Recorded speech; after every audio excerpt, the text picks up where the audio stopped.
It's good afternoon to you out there, and my name is Omololu Rosanwo. Today on Talk Point, we shall be looking at security challenges in Nigeria. The rising state of insecurity has been so worrisome in Nigeria in the face of terrorism, kidnapping, and also banditry, which has now become money-making ventures for the criminally minded. More worrisome is the killing of victims, which brings back psychological memories. And today on Talk Points, we'll be looking at how to tackle these challenges. We'll be finding ways of advising the government and the people on how we can tackle this issue, because it's been so long and it's been affecting everybody, and everyone is feeling it. Looking at what has been happening up north over the years and now trickling down to the east and also to the southern part of Nigeria, with particular reference to Oyo State in the southwestern part of Nigeria. These are some of the things that we'll be looking at, and I have a guest in the studio that will be looking at that with me. He is Razak Olokoba. Razak, nice to have you on Talk Point. Thank you very much. Good afternoon. Good afternoon, viewers at home. I think we should just hit the nail on the head. Are you comfortable with what is happening in with the security situation? Terrorism, banditry, kidnapping, killings, which has created problems, particularly now crippling to the southwest. It's a pathetic situation, and it has turned to a national trauma. Nobody in the country is happy about the situation. In fact, the government is also traumatized, because if you look at the direction of questions people ask towards the government, is embarrassing to the government. That what is happening? Why is it coming at my own time? What could be the motivating factor? And for every Nigeria, we are fast to draw that conclusion that our sovereignty is getting cracked gradually. And that is what we must quickly run towards. In the north now, which is going through a low-scale war, sovereignty of the people means that you have submitted your right to livelihood to an institution called the government. The policing, policy, guideline. Now, they take permission from this group now for what they are supposed to be taking permission from the government. That's a crack of sovereignty. If you want to marry, you go and pay them. If you want to pass through their route, you negotiate with them. So there's nothing that has to do with livelihood that you don't negotiate with them. Even your farmland, you negotiate with them. Is that sorry, let me just ask you that question, because from what you have just said now, is it not a failure of the government at the federal, at the state, and the local level, because the federal government cannot do it alone? Well, I like that question. And if you look at the conclusions of many academic research, for Africa, banditry, terrorism is not a conscious phenomenon. It is an incursion as a result of failure of governance. Bad governance, by porous border and things. So it inspires people to embrace it quickly because they want to make fast money. So it's not designed for Africa at all. This is not my opinion. If you look many literature, even if you look literature from Tiffany, Barbara Bush, these are foreign authors that have conducted research, including local researchers. That's their conclusion. And that's why I'm saying that we should quickly be looking at a way out now. The government must initiate an uprising against these people now. The street is vacant now, but we must not allow it to get to a point where people will begin to go on the street gradually to draw wrong conclusions that it's the government that is not doing enough. If you go to the north now, people bear arms openly. Arms that are not supposed to be found with the individual. So they defy government that I need to defend myself. Now, there were protests in Oyo yesterday. It has crept into Kwara. And that's why the perception, we have to be able to control it quickly. The government must also demonstrate that I am also angry with the situation. So you can't wait for people to be on the street before you start addressing it. The government should start mobilizing everybody now. We must express public disagreement with what is happening. The NOA, the Ministry of Information, the civic engagement, if there's an equal institution like that with the federal government, they need to begin to come out and talk to people that we are in a bad situation. I'm aware we're in a bad situation. That's government now talking now. I'm aware that bad situation. But the light at the end of the tunnel is not an illusion. There's that hope for us. Let's find a way back to each other, the people and the government. Don't let us distance ourselves from each other.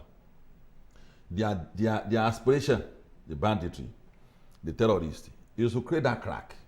Whether politically motivated, whether it is a conscious effort by the group, one aspiration they have is what the picture I've just printed, that they want the entire country brought to its knees. Razak, and once that happening, that's a threat to our sovereignty as a nation. And that's why the government is no longer the conventional thing of issuing statements by the media, talking to Nigeria. It's not a conventional solution now. Before we now come to the nitty-gritty, the government must take over the space immediately. Okay. Once roll out in Abuja with some people to be on the street to build confidence in people. It must happen in Kwara. You need to build confidence in people. Don't wait until people start coming out on their own. Come out in Oyo, build that confidence in the people.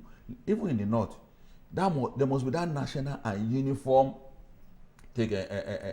assertion by the people that we are asserting ourselves that we are the owner of our country.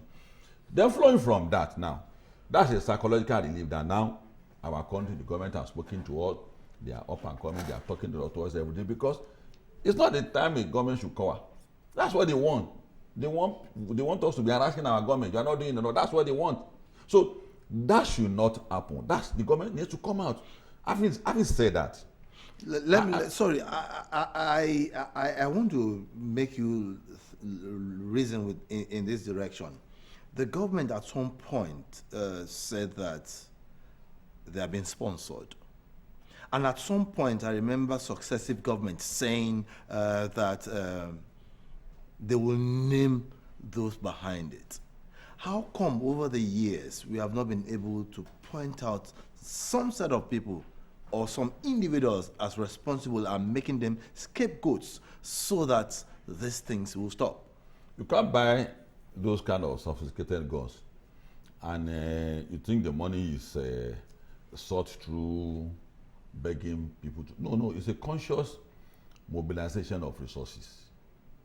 And that's why resources that comes out of any country to the Western world today is thoroughly monitored. Because if care is not taken, it will fall into the hand of those organizations. They have a lot of institutional organizations that by the time it gets into a possession, it disappears. They have origin, they have telecoms, they have agro-allied, they are doing oil and gas. Once you are careless as a nation, when a fund comes to, that's why, at least in Maduke's fund, an alarm was raised. It's not because of the law they have for us. It's not because they want to catch and listen. It's because of issues. The enormous funds. Enormous fund that, where is this money going? Your money can go to anywhere if all things be equal. But because those money that sponsor terrorism in the world, it's not the money that one governor in Nigeria is bringing down. But it is possible that their agenda, one governor in Nigeria has bought into it. It is possible that a senator in Nigeria has bought into it. It is possible that under the pretense that I am with you, an opposition may want to discredit the government of the day, may also sponsor them. All these are possibilities. But looking at those groups, they are not random groups. They are not groups that come hurriedly because they just want to harass Obasanjo. because they want to harass, because was around that battle, it's just getting worse. So that let's lay the fact bare. Just because they want to disgrace Jonathan. That's why the Chibok girls issue happen, or Buhari, or Tinubu. These guys are not the enemies of this president. They are the enemies of nation. They have an ideological pursuit. They have an agenda. They have a goal. So it might be an incidental thing that a fund may find its way into, just like the Yusuf issue. He has followers. People want to go to office, need the crowd he has. They negotiated with him. It doesn't kill the idea Yusuf have.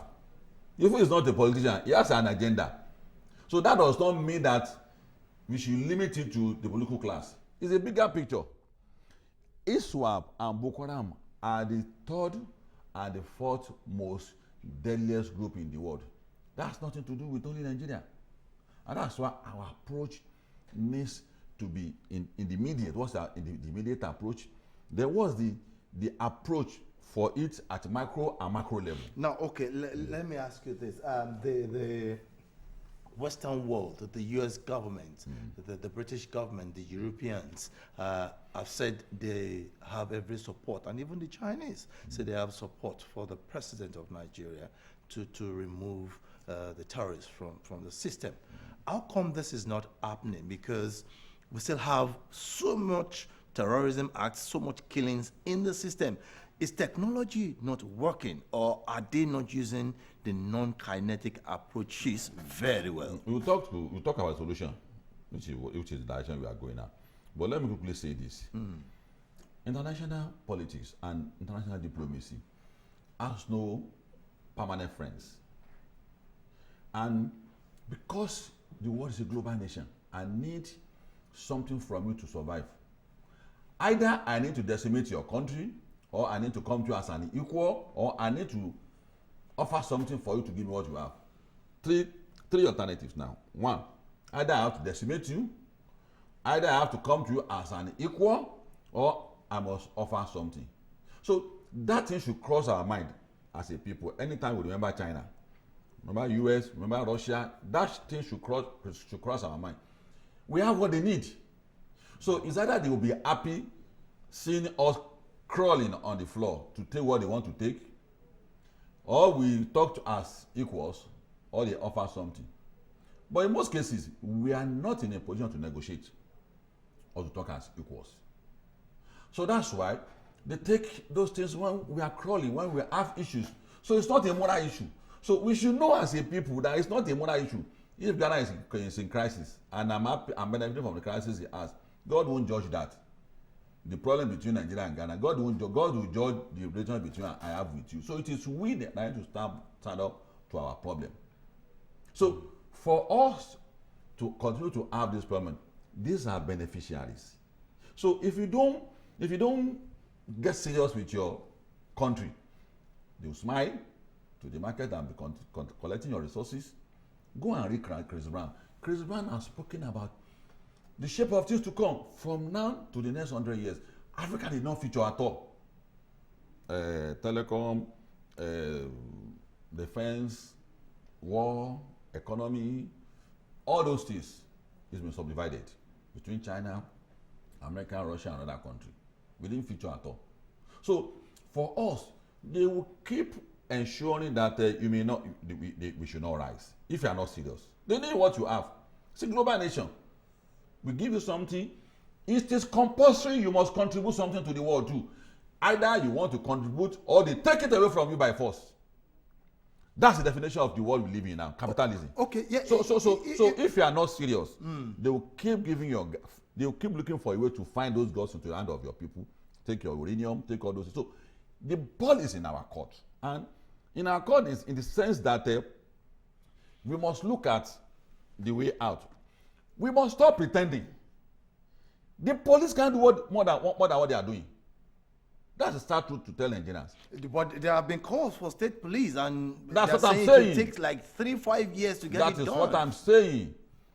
If you want to carry a load, you look at tonnages of the car we have brought.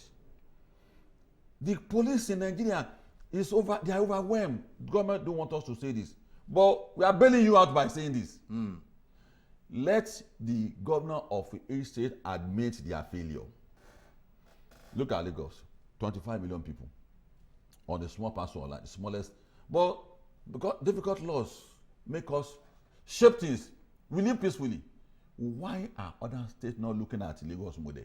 Lagos has been planning from the future, or otherwise we'll be in chaos. State police proposal has been on the table for long.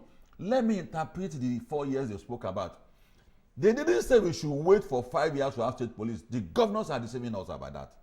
They said it's a window period, that between now and the next 5 years, your state police must be up and coming.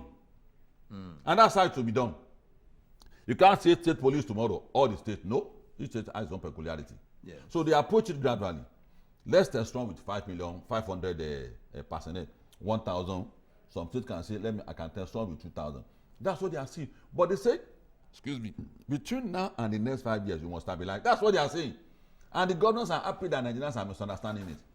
Instead of explaining to Nigerians, saying, no, this is the interpretation, and these police are keeping quiet too. The idea is keeping quiet too. Well, it's the you need to explain to Nigerians. You need to explain to Nigerians what it meant. That's one. Two is that it is not the IG of police that should be talking about state police. And that's the challenge. You see doctors who understands anatomy, but somebody will read the anatomy on social media and be arguing with doctors. The structure of this country should be designed by a political expert, political science expert, and a public administrator. It's not police. It doesn't come to how to carry gun. It's a structural thing. Now, police doesn't have to do with the structure. We are not talking about how to catch criminals. We are talking about the structure of Nigeria. The experts in that direction are public administrators, civil servants, and political scientists. They are the ones that are supposed to advise the president that, see, what you have said is correct. The police are the state. There should be a law that will bind the federal and the, because of jurisdiction. There will be crisis of jurisdiction. There will be challenge that if someone steals money and use it to buy explosive, stealing money is a local, is a state crime. Explosive is a federal crime. So how do we address that? I'd like to quickly ask you this: why can't they quickly adopt a model that works abroad? Take, for instance, the FBI in America, the CIA are there, the police is there, the state police is there, they have the county clerks, they have the sheriffs. How come they can quickly learn from that so that we can quickly put things in place, maybe in less than 2 years in Nigeria? We have to be assertive. If you are not assertive, this is how the governors continue to run our life into the bush. We have to be assertive. Seyi Makinde should be held responsible for what is happening in Oyo. The governor of Kwara should be held responsible for what is happening in Kwara. Sokoto, Borno, all those governors should be held responsible. Everywhere. Ogun should be held responsible. There is no law that says that a governor of a state cannot equip the people with permissible arm in the immediate. 500, 2,000 in the immediate. Roll them out. Then, why are they reluctant to establish a model for the state police? So, we need to begin to hold our governors responsible. And that's why I don't like what the president is doing. He's covering up for the governor. We are holding you responsible. Everybody is organizing protests and insulting you. And you kept quiet. And the governors are there not taking the blame. Not taking the blame. The president is the commander-in-chief. He's taking the blame. And he thinks we should blame him. He thinks we should blame him. We are not supposed to be blaming you. He said 1,000 forest guards should go to Oyo. That's not what those people are meant for. Like you have said, each state has its own peculiarity.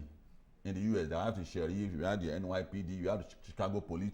In Nigeria, we can't have only forest police. In Lagos, there's no forest. It should be cosmopolitan police in Lagos. In Sokoto, it should be desert police. In the Niger Delta, it should be sea police. Here, in where there's Oyokwa, there should be forest police. So each state was that's the error we are saying about. It's not the police thing. It's a thing that should be designed by experts in that direction. So the president is a man. The president is a man Friday. Yeah. Is with us. But if you don't remind him all those things, it's not likely for him to remember what he has promised when he gets to the office. That's the life of a Nigerian president. I met Jonathan severally. Because he had. I have always reminded Jonathan what is in the paper of that day before you know. And that's the nature of every president in Nigeria. It's not because it's Ashwaju now. Is it because of the enormity? Is it because of the enormity of the job? Of the job, yes. What we have They don't designed sleep for early, him, they sleep 4 a.m., wakes up 5:30 and say it's not hard working. He will not agree with you. But what we are saying is that what concerns Nigeria is that we have to be assertive. We need to be talking to our governors now.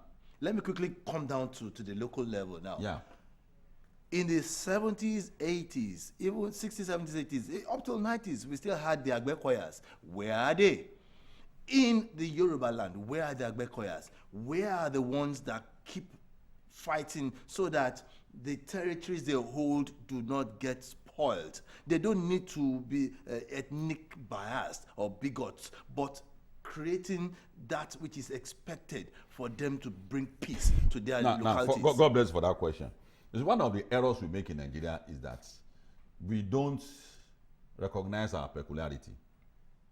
And you know, Nigeria is a country of nationalities. It's a united kingdom. Oyo kingdom, Benin kingdom, Sokoto kingdom. It was on the basis of that you should establish your nation. In America, when someone is you are a nationalist, maybe you mistook it for someone who like federality. No. Yoruba nationalities. So if you see someone is called a nationalist, don't mistake. I'm talking about the Gen Zs now, to be Gen Zs now. When you call someone a national, Awo is a nationalist, Yoruba nationalist. It was the relics of the Civil War that formed the policing in America today. It was the relics of their Civil War that formed major part of their army. So it should be the guys in Sokoto, the Israels, the guys in our people, in peculiar people who understand that terrain, in Igbo land, the Ijaw people should be the one that form the cross of their police. So it is the Agbekoya, the OPC, the OYM that should form the cross of our police in Yoruba land. But you see politicians who thought after winning election, you understand political theory of Nigeria. No, they don't understand it. So our country should be designed, which is under a subject under political science. It's called political culture and political socialization, that your country should be run based on who you are. I don't want religion. I don't want to say, you can't determine the medication that is meant for me when I'm sick. It's the doctor.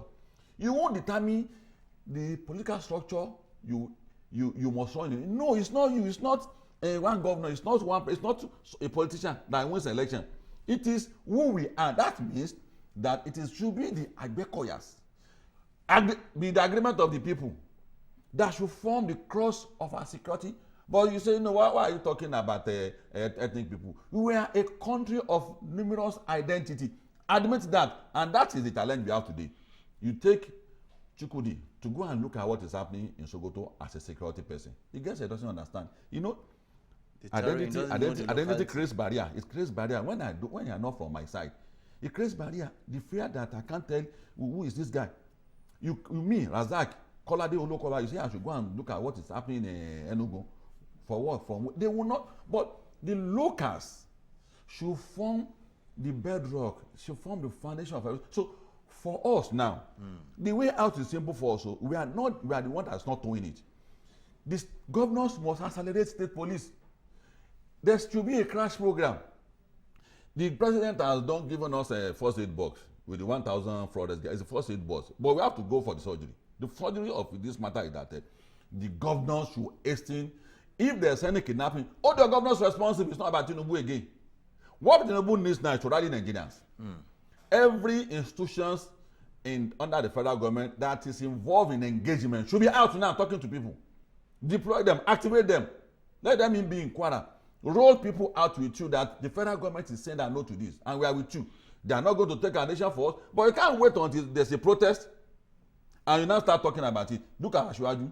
Once there's it will be the one receiving us in Alausa during all this fresh crash. So I think he needs to activate that consciousness in his mind. Yes, let's take over of our space. The people are cringing now. Nobody wants to go out. But embolden us. Okay, I'm afraid time is not on our side, Razak Olokwobe. I want to thank you for giving your own ideas and perspectives to ensuring that we have adequate security, peace, and stability in Nigeria. Thank you for coming again on Talk Point. Thank you for having me. Yes, on that note, we have come to the end of Talk Point. 767 and 112 are still the lines to always call. Ensure that you contribute your own quota to the peace and development of Nigeria. Do not be part of those that will create problems, because problems do not bring about development. I am Omololu Rosonwo, signing out.